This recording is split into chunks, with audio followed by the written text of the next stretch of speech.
Lors d'un ouragan, les vents extrêmes appliquent une pression extrême sur les bâtiments, poussant les murs et aspirant les toitures. Quand les maisons ne sont pas construites de la bonne manière, il arrive que les toits s'envolent ou que les maisons soient détruites. Les maisons en bois peuvent résister aux forces exercées par un ouragan si elles sont construites en respectant les techniques anti-ouragan. Pour cela, suivez les étapes suivantes dans la construction. Votre maison doit être de forme carrée ou rectangulaire, la véranda séparée de la structure principale et son toit indépendant du toit principal pour des raisons de prise au vent.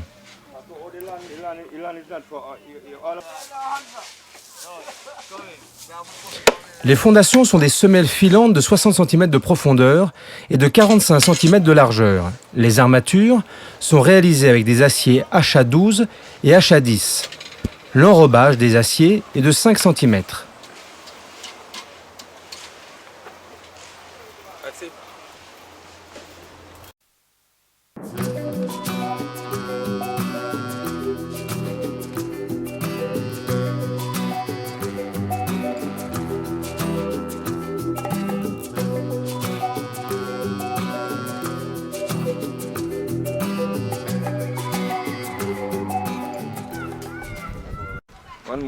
Les aciers verticaux sont des aciers HA12 et des tiges filetées de 12 mm de diamètre, placées en alternance tous les 40 cm.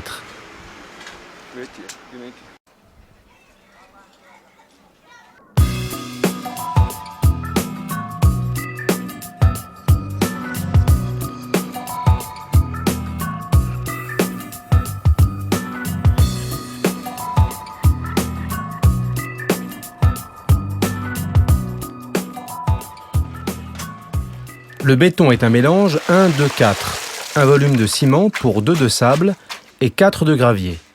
Lors du coulage, ne pas oublier de vibrer le béton.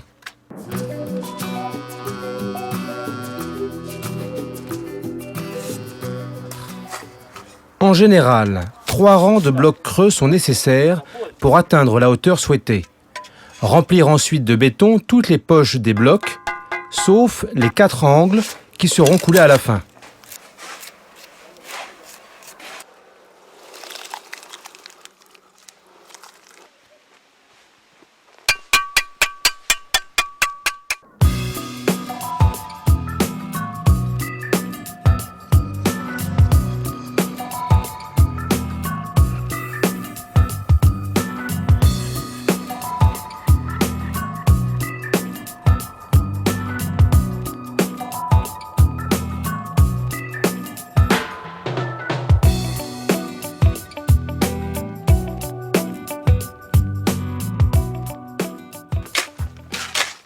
Lors du remblaiement, compactez les couches de remblai après les avoir arrosées afin de rendre le compactage plus efficace.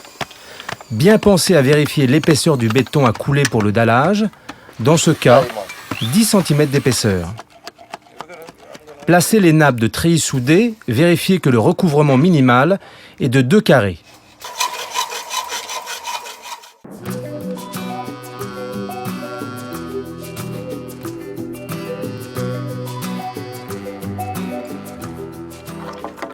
Les lisses basses sont boulonnées aux fondations par l'intermédiaire des tiges filetées placées tous les 80 cm.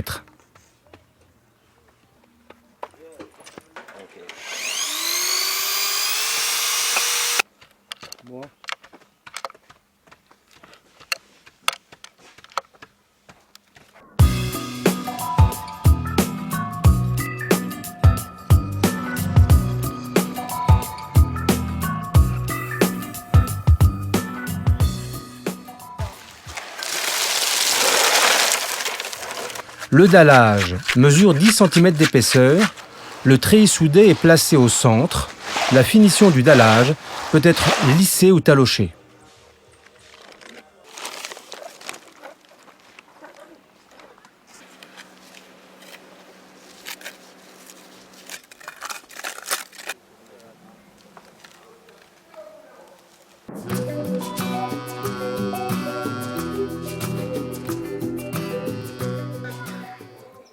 Chaque angle est constitué d'un assemblage d'un poteau de 10 par 10 et de 2 poteaux de 5 par 10. Une platine d'ancrage est vissée sous chaque élément d'angle afin d'assurer la continuité du poteau avec les fondations.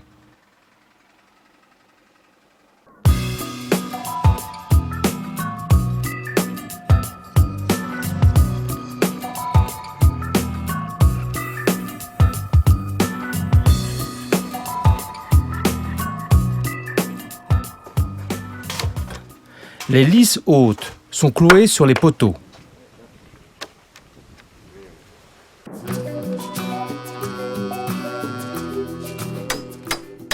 Les montants verticaux sont fixés tous les 60 cm entre axes et doublés autour des fenêtres et des portes. Les ouvertures créent un point faible dans la structure. C'est pourquoi les montants doivent être doublés de part et d'autre des ouvertures.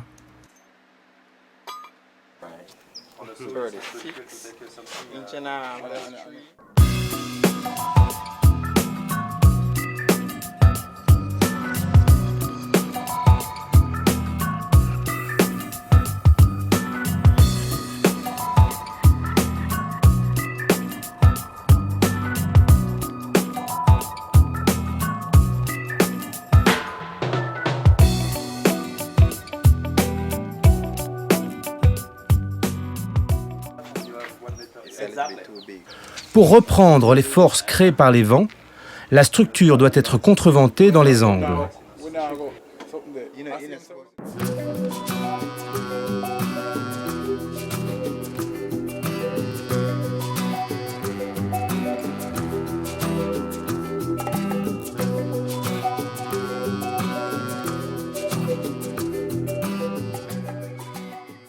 Les lisses hautes sont doublées pour créer un chaînage haut.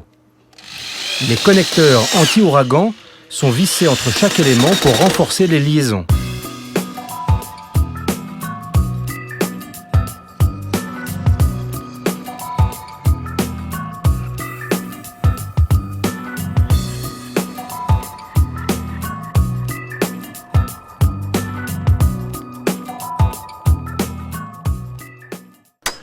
Le toit est un toit à deux pans avec une pente à 30 degrés.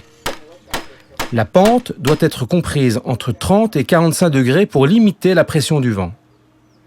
Si la panne faîtière doit être assemblée, placez une ferme intermédiaire à l'aplomb de l'assemblage. Les fermes sont renforcées par des contreventements. Les chevrons sont espacés de 60 cm entre axes. Les rives mesurent entre 20 et 30 cm afin de réduire la prise au vent.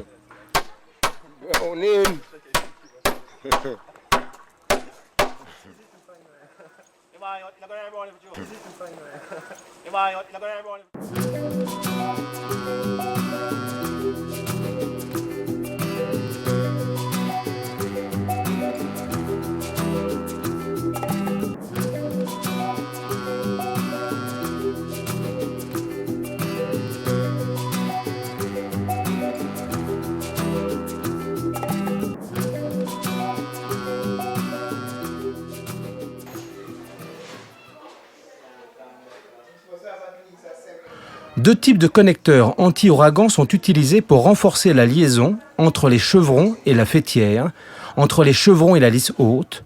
Ils permettent d'attacher le toit à la structure.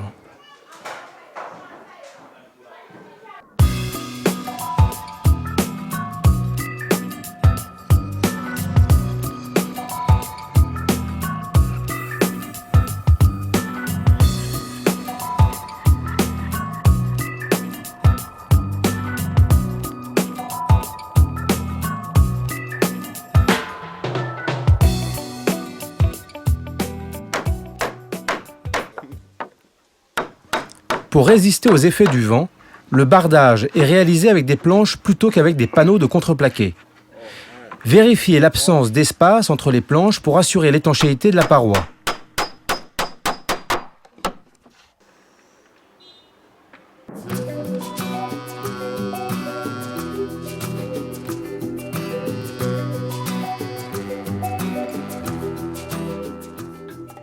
Le voligeage est réalisé à l'aide de planches plutôt qu'avec des panneaux de contreplaqué.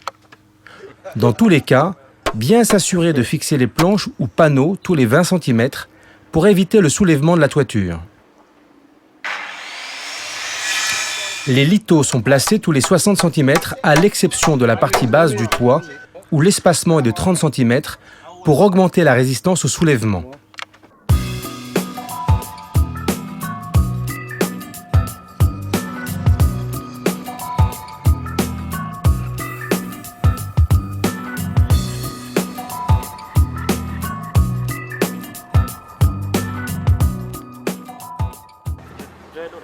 Les tôles galvanisées dépassent de 5 cm du bord du toit. Leur recouvrement est de 2 ondulations afin de réduire le risque d'infiltration. Les tôles sont fixées au sommet de chaque ondulation en partie basse et haute du toit. Dans la partie courante, elles sont fixées toutes les 2 ondulations. Fixer des tôles de rive pour limiter les risques de soulèvement. Les faîtières sont fixées en dernier.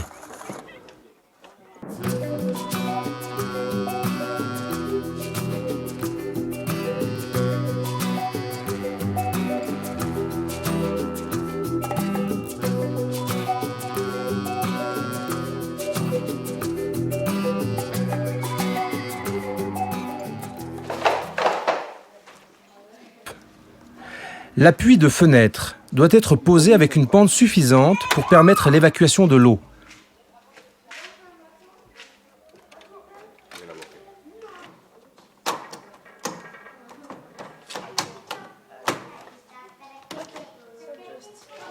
La liaison entre le poteau et les fondations est coulée dans le béton une fois la maison terminée, afin que le béton durcisse sans recevoir de choc et que la liaison soit de bonne qualité.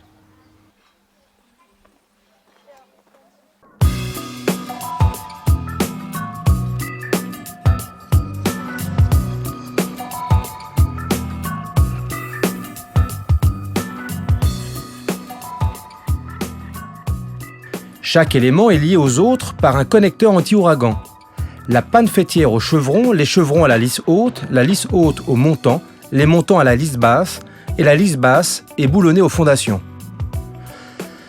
La structure entière est renforcée du toit jusqu'aux fondations afin de résister aux effets des vents les plus extrêmes.